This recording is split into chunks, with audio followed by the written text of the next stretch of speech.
조지 오웰 원작의 동물 농장 6부작 5번째 시간입니다.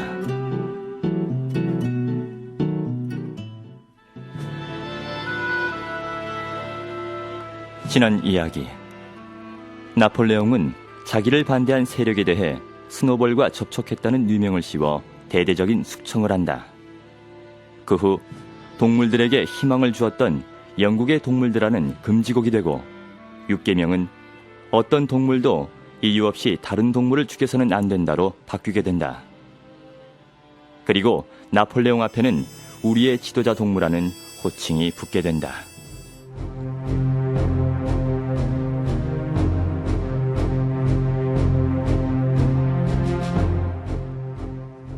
나폴레옹은 중개인 휜퍼를 통해 프레데릭과 필킹턴을 상대로 목재 판매와 관련해서 꽤 복잡한 상담을 벌이고 있었다. 스노볼이 여전히 프레드릭의 핀치필드 농장에 숨어있다는데 그게 정말이에요? 그렇소. 스노볼의 사주를 받아서 나폴레옹 동물을 살해하려 한 남탁 3마리는 조금 전 처형됐어. 그래서 오늘부터 우리의 지도자 나폴레옹 동무의 신변 안전을 위해서 4마리 개가 나폴레옹 동무 침대 모서리를 지키기로 했어. 이와 거의 동시에 나던 소문은 목재를 필킹턴에게 팔기로 했다는 거였다. 동물들은 필킹턴을 싫어했으나 프레데릭보다는 그를 택했다. 여름이 지나면서 풍차는 거의 왕공을 바라보게 되었다. 농장에 대한 인간들의 공격이 임박했다는 소문도 무성해졌다. 이 프레데릭이 총으로 무장한 사람 20명을 이끌고 우리 농장을 공격할 거래요. 프레데릭은 늙은 말을 채찍으로 때려 죽이고 아궁이에 개를 던져넣기도 하는 데다가 이 순탁 발톱에 날카로운 면도날을 끼워넣고 닭싸움을 시킨다고 합니다. 끔찍하게도 해라. 이대로 있을 순 없어요. 당장 핀치필드 농장으로 가서 인간들을 쫓아내고 동물들을 해방시켜야 해요. 동무들! 지금은 성급하게 행동할 때가 아니에요. 모두 나폴레옹 동무의 전략을 믿고 때를 기다립시다. 하지만 프레데릭에 대한 동물들의 반감은 높아갔다. 나폴레옹 역시 프레데릭과 같은 악당과 거래하는 것은 품위에 어긋나는 일이라고 말하고, 비둘기들에게는 인간에게 죽음을이라는 이전의 슬로건 대신 프레데릭에게 죽음을이라고 외치라고 명령했다.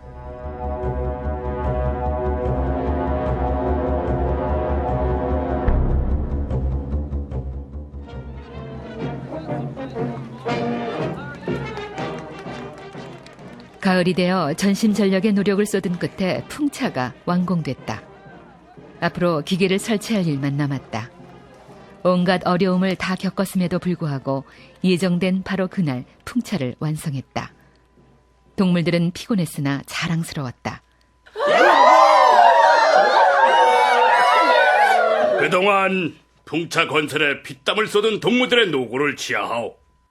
이건 우리의 모든 동물의 승리를 의미하는 거요. 난 우리들의 이 풍차를 나폴레옹 풍차로 이름 짓겠어.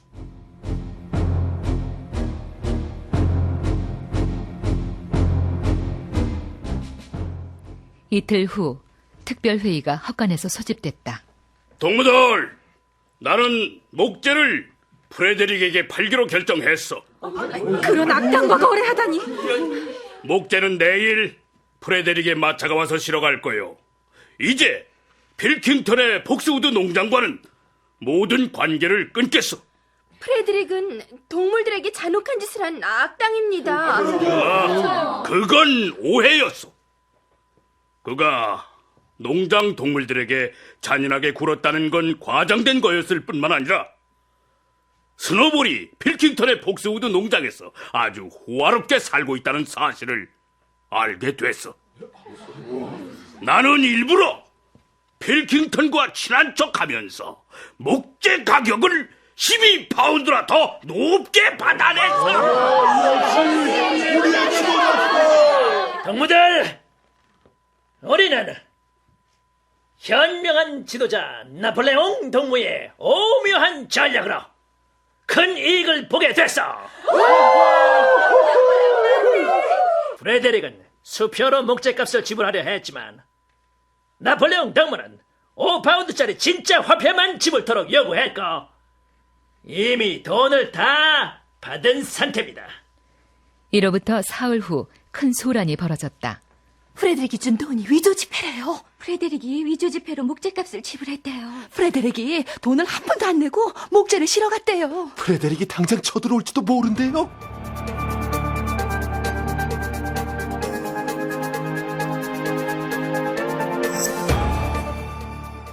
바로 다음 날 아침 프레데릭의 공격이 시작됐다.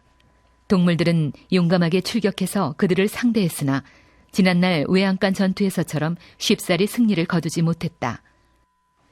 프레데릭 일당은 15이나 되었고 그중 총을 가진 자가 6이나 되었다.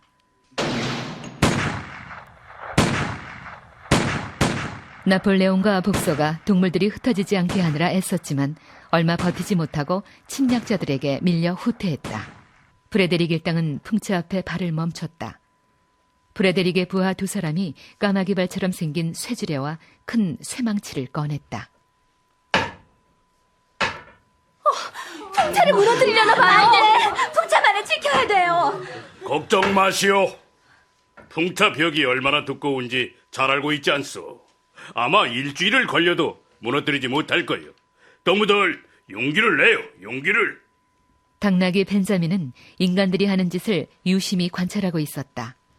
쇠망치와 쇠지뢰를 든 부하 2명이 풍차 밑동 근처에 구멍을 내고 있는 중이었다. 내 그럴 줄 알았어. 저자들이 뭘 하는지 모르겠어. 저자들은 구멍에 폭약을 집어넣을 거요. 몇 분 지나자 인간들이 사방으로 뛰어 흩어지는 게 보였다. 귀를 먹먹하게 하는 폭파음이 들렸다. 비둘기들은 하늘로 날아올랐고 나폴레옹을 제외한 동물들은 바닥에 배를 깔고 엎드려 얼굴을 묻었다. 그들이 다시 일어났을 때는 까만 연기가 커다란 구름이 되어 풍차가 서 있던 자리에서 뭉게뭉게 일고 있었다.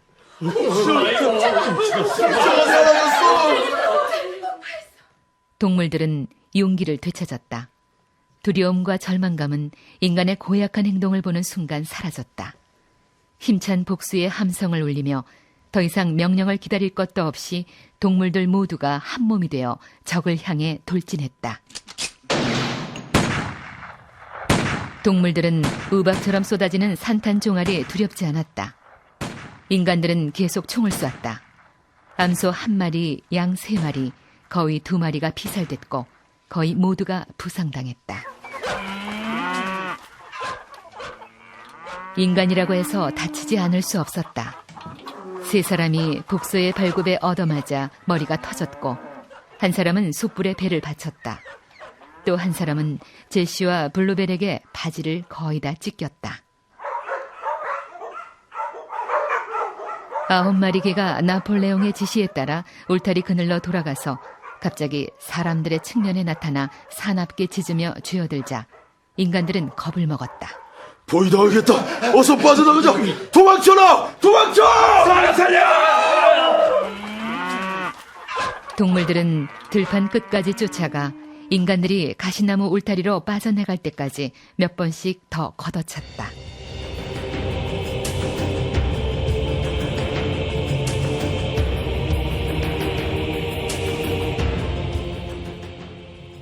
그들은 승리했다. 그러나 완전히 지쳤고 피를 흘리고 있었다. 풍차는 완전히 부서졌어. 우리가 그토록 공을 들였는데 다시 세워야지. 그럴 수 있을 거야. 바닥까지 다 무너지고 돌은 수백 야드씩 날아가 버렸는데 뭘로 다시 세우나요? 게다가 우린 너무 지쳐 있어요.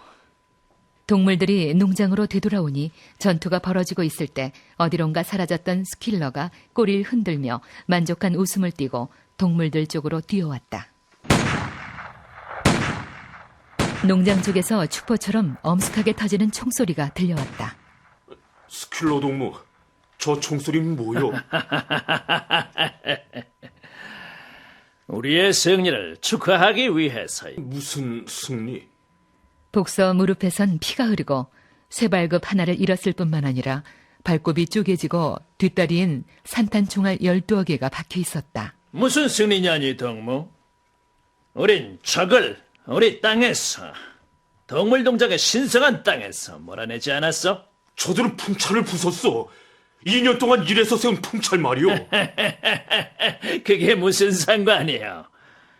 우리가 원하면 풍차는 6개라도 세울 수 있어. 이 거대한 승리를 달갑게 생각하지 않소? 적은 우리가 서 있는 이 땅을 점령했었어. 그런데 지금 우리는 나폴레옹 동무의 영도력 덕분에 다시 찾은 거요. 그럼 우린 원래 우리 소유였던 걸 되찾은 거군. 그래? 복서 동무, 그게 바로 우리의 승리란 거요.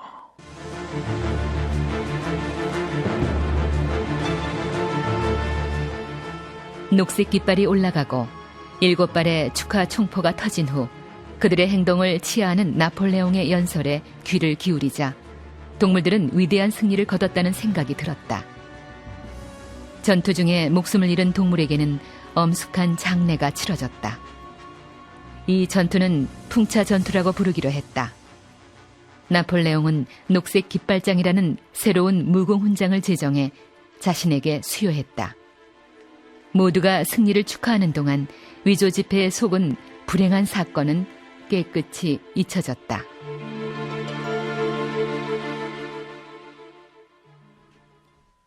이로부터 며칠 후 돼지들은 우연히 농장집 지하실에서 위스키 상자를 찾아냈다.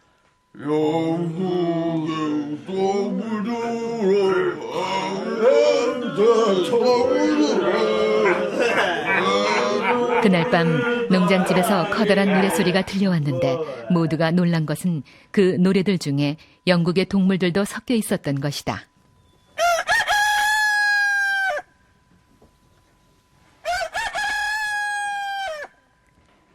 아침에는 무거운 침묵이 농장집을 둘러쌌다. 돼지 한 마리 얼씬하지 않았다. 거의 9시가 되어서야 스킬러가 모습을 보였다. 그의 눈은 멍청하고 꼬리는 밑으로 축 늘어진 것이 온통 중병에 걸린 모습이었다.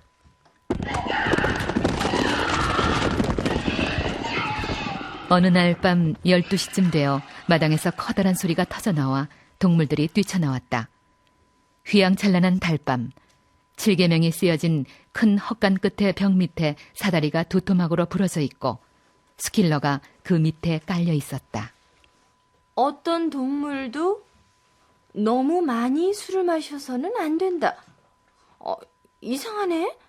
난 7번째 계명이 어떤 동물도 술을 마셔서는 안 된다라고 생각해 왔는데.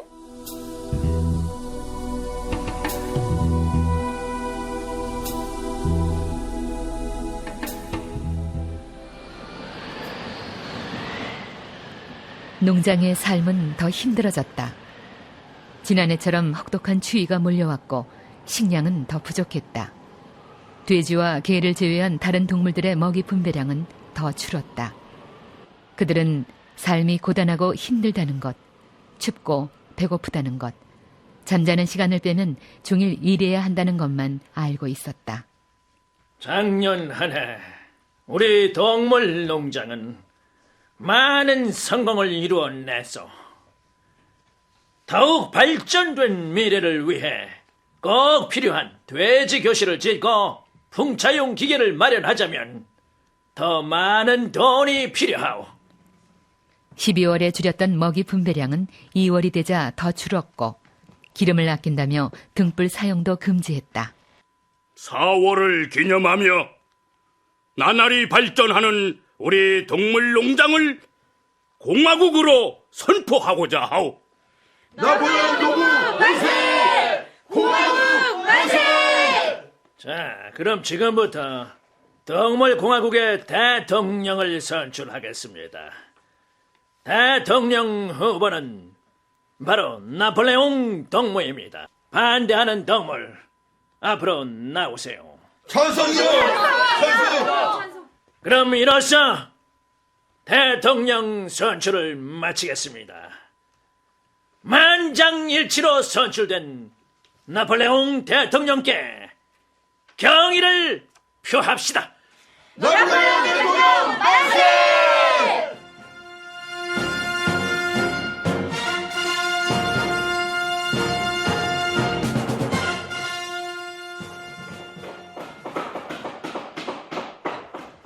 복서는 더 열심히 일했다.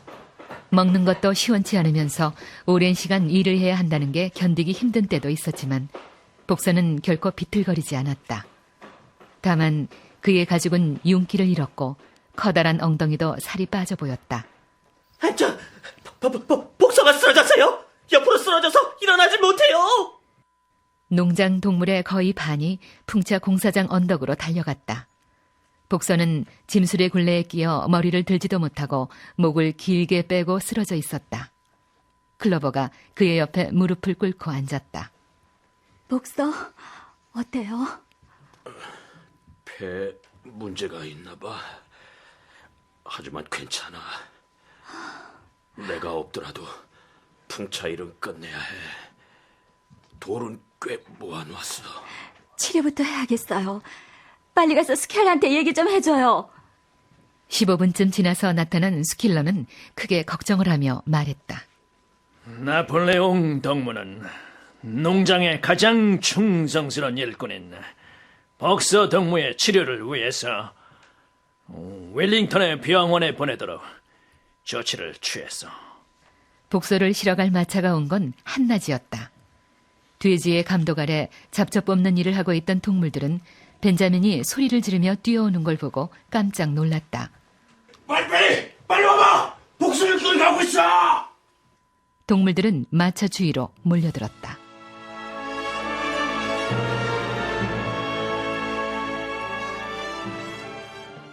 조지 오웰 원작의 동물 농장 5부를 마칩니다.